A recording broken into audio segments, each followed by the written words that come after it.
मायापुरी दिल्ली एक ऐसा नाम जो 2010 में दुनिया भर के न्यूज़ आउटलेट्स में छा गया था।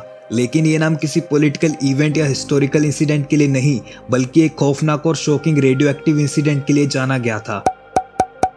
आज हम बात करेंगे मिशन कोबाल्ट के बारे में, जो 2010 में मायापुरी में हुआ था। ये इंसिडेंट आज भी लोगों के जहन में एक डर और हैरानी का सबब है। ये एक ऐसा इंसिडेंट था जिसमें रेडियो एक्टिव मटेरियल का एक्सपोजर हुआ था और इसके कंसिक्वेंसेस ने कई लोगों की जिंदगी को बदल के रख दिया था।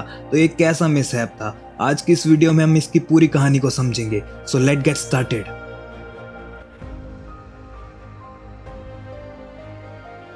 मायापुरी एक इंडस्ट्रियल एरिया है दिल्ली का, जहां कई स्मॉल स्केल स्क्रैप डीलर्स काम करते हैं। 2010 में यहां एक स्क्रैप डीलर ने पुरानी इक्विपमेंट को खरीदा था जिसमें रेडियो एक्टिव मटेरियल कोबाल्ट 60 का सोर्स छुपा हुआ था। ये मटेरियल एक न्यूक्लियर रिएक्टर का पार्ट था जो लीगली स्क्रैप के फॉर्म में बेचा गया था। ये कोबाल्ट 60 एक हाईली रेडियो एक्टिव सब्सटेंस है जिसका यूज मेडिकल इक्विपमेंट और इंडस्ट्रियल पर्पसेस में होता है। लेकिन जब ये गलत हाथों में चला जाता है तो इसके कंसिक्वेंसेस बहुत ही डेंजरस हो सकते हैं। ये आखिरकार क्या था? ये एक रेडियो एक्टिव हॉटस्पॉट था जो बहुत ज़्यादा डेंजरस था, और जब इस रेडियो एक्टिव मटेरियल का एक्सपोजर हुआ तो कई लोग अफेक्ट भी हुए।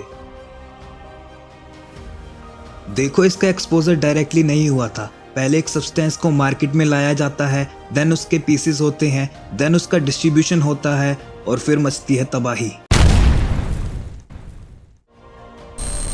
जब कोबाल्ट 60 का एक्सपोजर हुआ तो लोग जो इसके आसपास थे उनको इमीडिएट रेडिएशन एक्सपोजर मिला। इनिशियल स्टेजेस में कुछ लोगों में हेल्थ इश्यूज देखने को मिले, जैसे कि स्किन बर्न्स। लेकिन जैसे जैसे टाइम गुजरा लोगों को सीवियर रेडिएशन सिकनेस और इंटरनल डैमेज होना शुरू हो गया। एक भी गलती यहाँ पे जान का सवाल बन सकती थी। रेडिएशन एक्सपोजर ने 4 लोगों की जान ले ली और कई और लोगों ने लॉन्ग टर्म हेल्थ इश्यूज से सफ़र किया।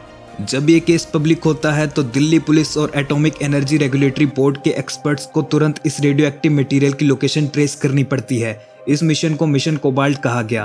अथॉरिटीज ने इस पूरे एरिया को सीज कर दिया और प्रॉपर इन्वेस्टिगेशन शुरू कर दी।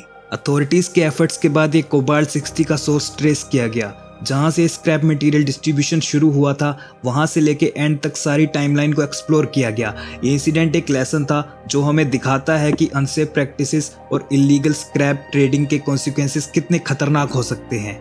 फर्दर मायापुरी इंसिडेंट के बाद ऐसे इंसिडेंट्स को प्रिवेंट करने के लिए सेफ्टी स्टैंडर्ड्स को इम्प्रूव किया गया और पब्लिक अवेयरनेस कैंपेन्स भी चलाए गए। ये एक अच्छी बात थी जो इस केस के बाद हुई। तो ये था मिशन कोबाल्ट, एक शॉकिंग और लाइफ थ्रेटनिंग इंसिडेंट जिसमें एक डेंजरस रेडियो एक्टिव मटेरियल का एक्सपोजर हुआ था, और इसके बाद गवर्नमेंट ने सेफ्टी मेजर्स को अपग्रेड किया।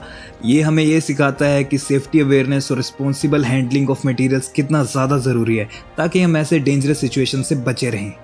चलो, ये तो वो हो गया जो स्क्रिप्ट में था और जो आपको ऊपर ऊपर से इंटरनेट पे मिलेगा, पर यहाँ मैं सिर्फ रटाटाया नहीं बोलता। अब ध्यान से सुनना। बात करें इसके ओरिजिनल सोर्स की, आखिरकार स्क्रैप मार्केट में आया कहाँ से, तो हमारी प्रेस्टीजियस दिल्ली यूनिवर्सिटी के कुछ प्रोफेसर्स ने बड़े ही बेफिक्र होकर इसे कबाड़ समझकर बेच दिया, बिना केयरफुली देखे कि एक्चुअली चीज़ क्या है। देन उसके बाद जो इसका एक्सपोजर हुआ वो तो हमने देख ही लिया। गलती इंसानों से होती है, पर ये गलती हमें बहुत ज़्यादा भारी पड़ सकती थी, और क्या पता पड़ भी जाए, क्योंकि रेडियो एक्टिव कभी भी पूरी तरह से ख़त्म नहीं होता। मायापुरी के आसपास जितने भी इलाके हैं, जैसे कि हरिनगर, जनकपुरी, थोड़ा संभल के। और मज़े की बात बताऊं, मैं खुद जनकपुरी रहता हूं।